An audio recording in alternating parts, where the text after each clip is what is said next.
Hello and welcome. You clicked on this video because you want to learn more about speakers. Now, whether you're looking to build one or you're just curious about speakers, this is a great video for you. To begin to talk about speakers, it's important to understand that there are two different types of speakers: passive or powered speakers. Today, I'll be covering more of a passive speaker like the one you see here. Many speakers back then used the same layout: sub-speaker, mid-speaker, and tweeter.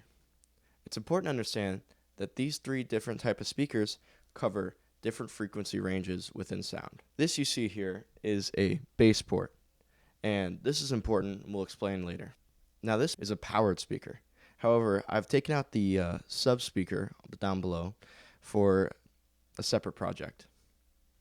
This speaker does not require an amp to be plugged into it. Now, it's important to note that these different speakers require a different frequency for the perfect sound. How can we achieve this perfect sound or frequency using different passive components? Well, this is where the word crossover comes in play. A crossover is a series of inductors and capacitors that give us the correct frequency to pass through fed to the speaker. Now, I bet you're thinking, well, that's cool and all, but how do speakers actually work? Well, I'll explain. Speakers receive a voltage or signal that are sent through something called a voice coil. That voice coil vibrates the driver, like you see here, and creates sound waves. Those sound waves are what you're hearing in your ear. If you want to learn more about crossovers, you can go check out a different video I have linked down below that is actually my own project experimenting a little bit with crossovers. If you're looking to build your own speaker, whether it's a sub, tweeter, or mid, it's important to note that crossovers are not required to reach this sound. Rather, it's automated through microchip technology. Back to that bass port. This bass port creates a lower frequency by using the sound bouncing around inside this box here to create lower frequencies and send out that bassy tone that you hear when you're running a subwoofer. Now, there's actually an invention called a passive radiator that is now used by Bose or different credible speaker companies like that actually eliminates this bass port. What's different between the bass port and the passive radiator is that the passive radiator acts almost like a driver but without the voltage. Rather, it uses the sound waves inside the box that it's in and vibrates similar to the voice coil, much like a driver. I believe that this is a much better method because it's easy to tune, it's simple. You can check out some radiators that I linked down below and videos and how you can troubleshoot and tone in these radiators to the perfect sound. Now, these are important because they make your bass sound completely filled out.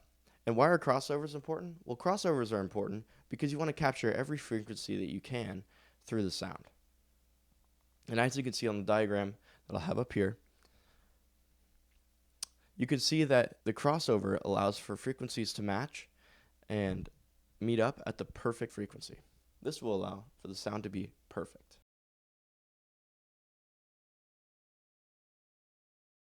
Now that you know a little bit about speakers, we can begin to talk about the different parts. I'm going to break this down in 7 different increments, starting with the cone or diaphragm. The cone or diaphragm is exactly what you're looking at right now. The cone would be this entire part right here. This is what's going to be creating those sound waves for you. And this brings me to our second component, which is the coil or voice coil.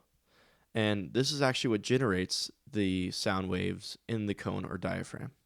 We'll talk more about voice coils in just a little bit, but a brief overview about voice coils.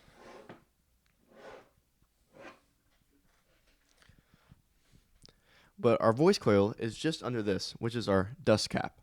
And this protects the voice coil from any sort of dust or things that can get on the voice coil to interfere with the sound. Our next component that we will take a look at is the magnet, which is on the back of the driver. This magnet is very important because this is what corresponds with the voice coil.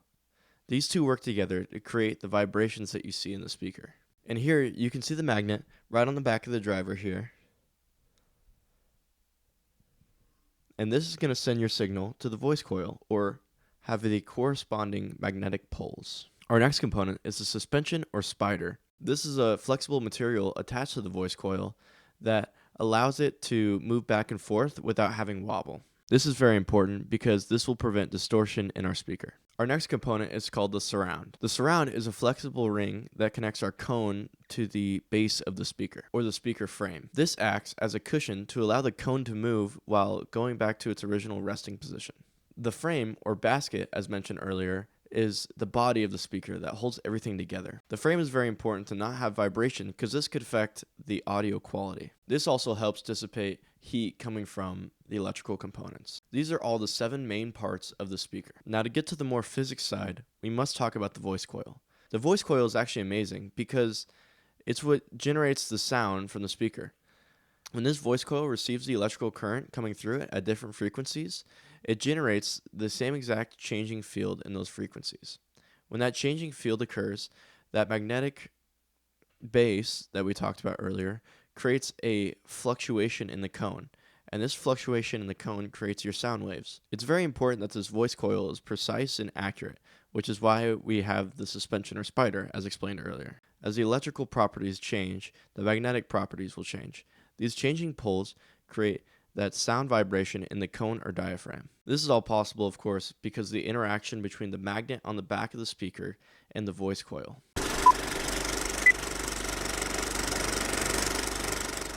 The invention of the loudspeaker dates back to 1861.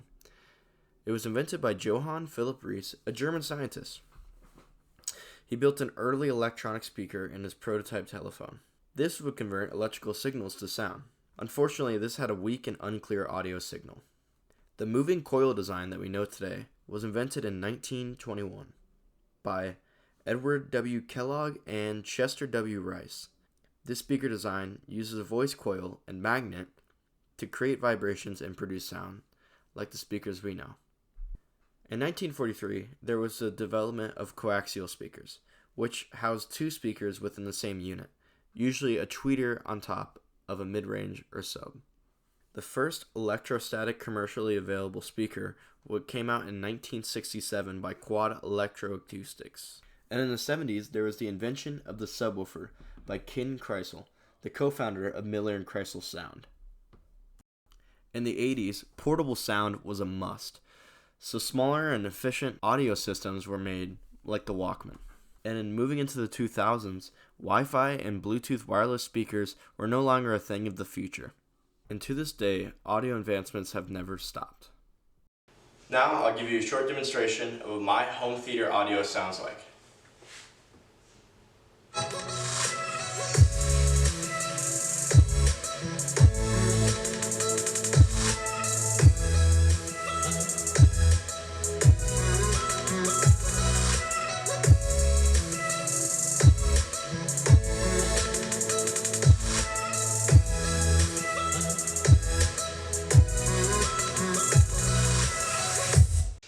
Now let's talk about it.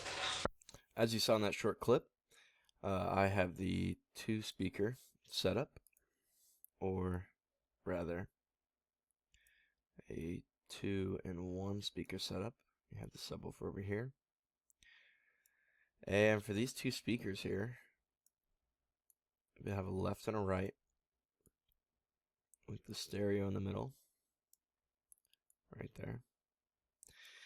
Now, why is this set up the way that it is? Well, this left and right speaker, I don't know if you noticed, they're slightly tilted in, facing the listener. So, as you, the listener right here, little smiley guy right here.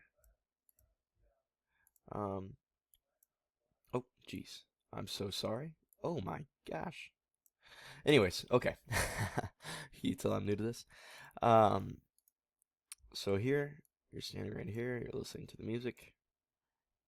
And these are actually sending out the frequencies to you. And those frequencies are meeting your ear at the same time. Now, this is if you're standing at the optimal position to be listening to the music. You're standing right here, and these 2 speakers are hitting you, and it actually sounds like the sound is coming from this direction. Now, this is how a stereo system or a stereo setup works um, with two speakers. Now, it's in a similar way that if you had a five speaker setup, sorry, if you had a five speaker setup,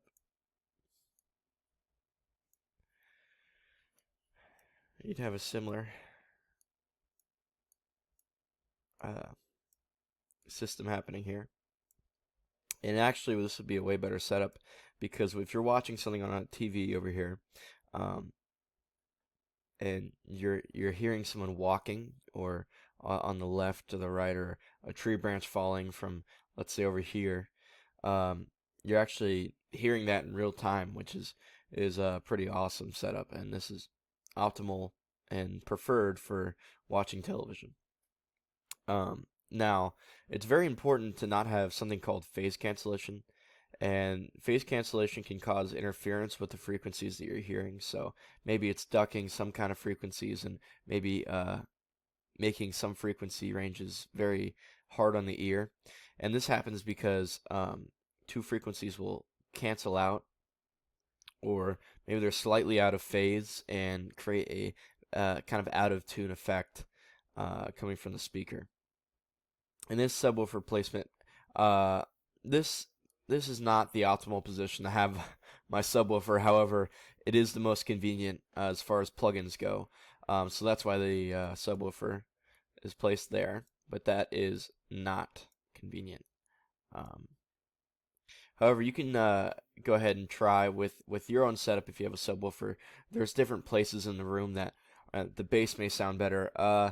But this is more of a testing circumstance and not necessarily maybe there are some algorithms you can do to figure out where the best placement is, but this is really up to the listener and your own ears.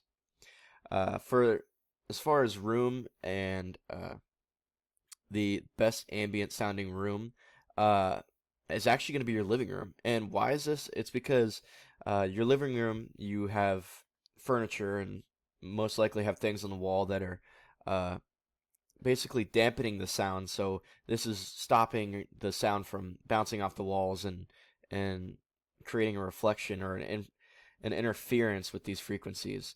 Um, and this would create a interference with the frequencies that are being sent to you, the listener, in the middle. This is how the surround sound setup works.